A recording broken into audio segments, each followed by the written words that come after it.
Hello snowboarders of the internet, I'm your host Avran LeFeber, and this is how to get a proper boot fit. Now, July is boot fit month, and we're giving you all sorts of great tips and tricks and how-tos to get a better boot fit. But the big thing is getting sized right to start with your proper boot fit. Now, I'm going to say this right now, most North Americans, especially US citizens, go with their shoe size as their snowboard boot size.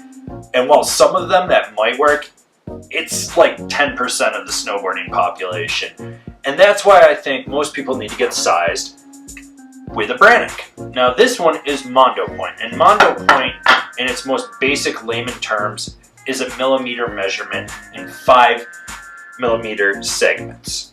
So what does that mean to you? Well, let's just put it this way. If you have a 25.5, roughly that is a 7.5, give or take.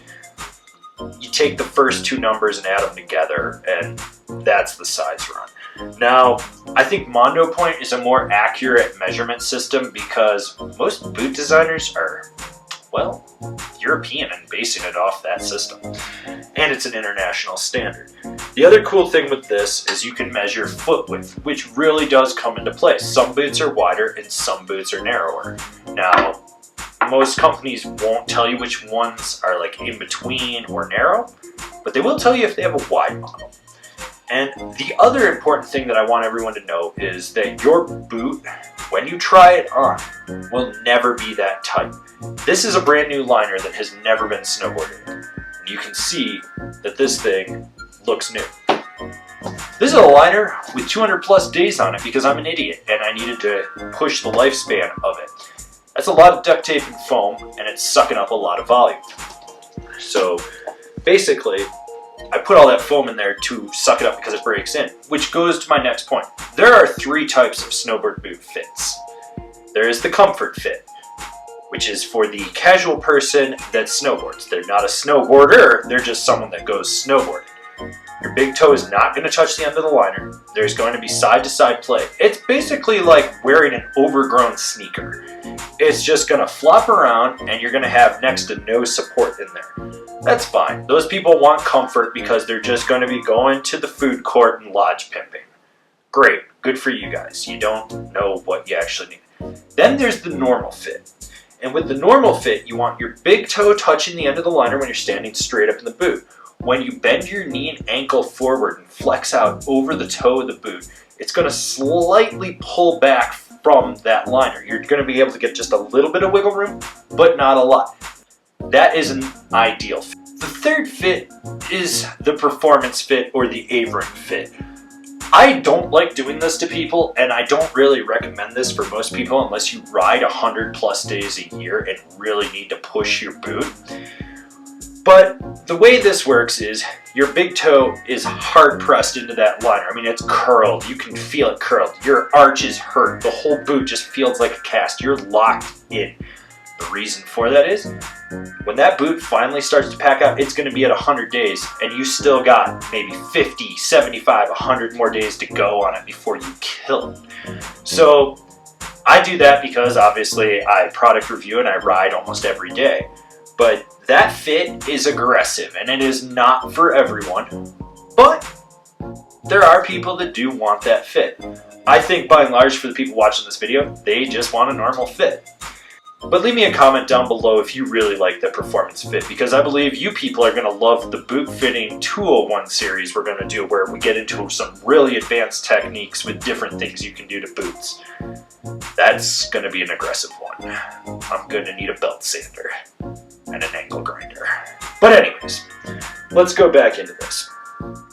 For those of you that really just want a good fit, you have to have a competent boot fitter. Unless you're buying online, which there's nothing wrong with that, except I think you really do need to try on boots. By and large, there's only like 10% of the population that can put a boot on, go out, and ride without doing anything. I'm talking stock insole, everything, and just go out and ride. I'm not one of those people, and if you're watching this, you might not be one of those people. Now, when you're sizing your boot, you want to size to the smaller foot. Now, I know what you're saying. Avran, I have a smaller foot. Yes. Almost everyone has one foot that's slightly larger than the other. It's the dominant foot. It's the one you put more weight on. It's the one that the arch is slightly more collapsed, so it is a little bit longer.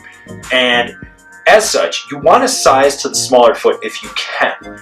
For me, my smaller foot is my left foot, but it's slightly bigger than a 9 3/4, so it's not a 10 and it's not a 9 1/2, whereas my right is just slightly bigger than a 10 1/2.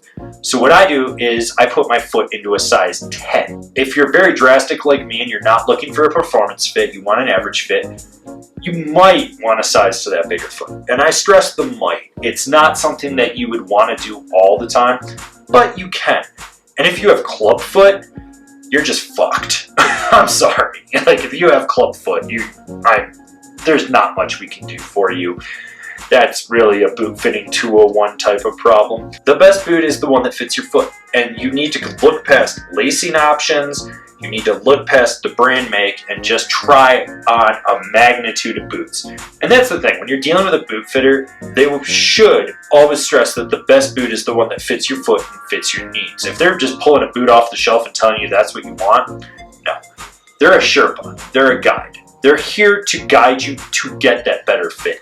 And you want the best fit that you can get. So maybe you want a performance fit, which I strongly recommend against, and maybe you want an average fit, which I strongly recommend for, and you definitely don't want a comfort fit unless you snowboard 3 days a year and you spend more time in the lodge trying to pick up lodge rats and food court gangsters. Then maybe yes, you want a comfort fit because you're not going to be snowboarding. So what kind of boot fit do you want? Leave me a comment down below. Maybe I'll talk to you about it, maybe I won't. But if you're still new here and you haven't subscribed, remember to click the bell, get those notifications. I've been your host, Avran LeFeber. This is Boot Fitting 101, and this is how to get a boot fit. And as always, this whole series of boot fitting videos was brought to you by Angrysnowboarder.vip. We couldn't make it without those of you supporting us there. So if you haven't joined up for that, check it out. It's a great way to see what we're working on, and you can help guide the content we make you in the future.